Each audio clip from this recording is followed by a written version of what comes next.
როგორი ადამიანი ხართ თქვენი რჩეულისთვის?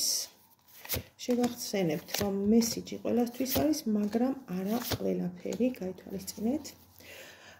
როგორი წარმოდგენა აქვს თქვენს რჩეულს თქვენს ადამიანობაზე? მისი შეფასებით თქვენ წინააღმდეგობებით სავსე ხართ. ერთის მხრივ თითქოს მარტივი ამოსაცნობი, მეორეს მხრივ კი რთულია თქვენი ბოლომდე შესწავლა. ადამიანი, რომელიც მუდამ ახალი შეგრძნებების ძიებაში ხართ. მზად ხართ ნებისმიერ სიახლეს თამამად შეხვდეთ, არც გამბედაობა გაკლიათ, არც ითამამე და მით უმეტეს არც სურვილები თქვენი რომ გაიტანოთ, თანაც ბოლომდე. შინაგანი კონფლიქტებით ხართ სავსე.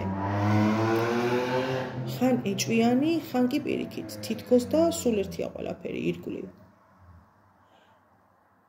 კომუნიკაბელური ადამიანი ხართ, რომელიც მარტივად ამყარებს სასიამოვნო ურთიერთობებს. თქვენი გემოვნებაც ორიგინალურია. რაღაცნაირად განსხვავებული. ორშაბათის თქვენ სრულად განსხვავდება სამშაბათის თქვენგან. რაც თავისთავად მეტისმეტად საინტერესო ადამიანად გაქცევთ. თulis რომ ხანდახან ძალიან წუწუნა, ბუტია, ბავშვით იქცევით, ანუ ინფანტილური ხართ. რასაც ხშირად შეჰყავხართ მსხვერპლის როლში, რომლის მორგებაც რატომღაც მოგწონთ. თქვენ როგორც ადამიანი კეთილი გული გაქვთ, მზად ხართ ყოველთვის დაეხმაროთ მათ, ვისაც ეს ნამდვილად სჭირდებათ, მათ შორის მასაც, რაც ამავე დროს ძლიერ საყრდენად გაქცევთ. ეს ხომ იმედია გვერდით გეგულებოდეს ადამიანი, რომელიც მზად არის თანაგრძნობა გამოხატოს და არა მხოლოდ გამოხატოს, არამედ ეს ყველაფერი მოქმედებებითაც დაგიმტკიცოს. მას არაჩვეულებრივი წარმოდგენა აქვს თქვენზე. თუმცა ხშირად ამას არ გამოხატავს. ხმამაღლა არ ამბობს, რატომღაც სისუსტედ მიაჩნია გამოხატოს სიტყვებში და მით უმეტეს ემოციებში.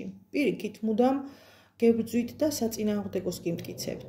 ეს ის მომენტია, როცა ამბობ ერთს, მაგრამ ფიქრობ მეორეს. ჯამში სრულებით კარგია ადამიანი ხართ მის შთაბეჭდილებაში, რაც პატივისცემას ნამდვილად იმსახურებს.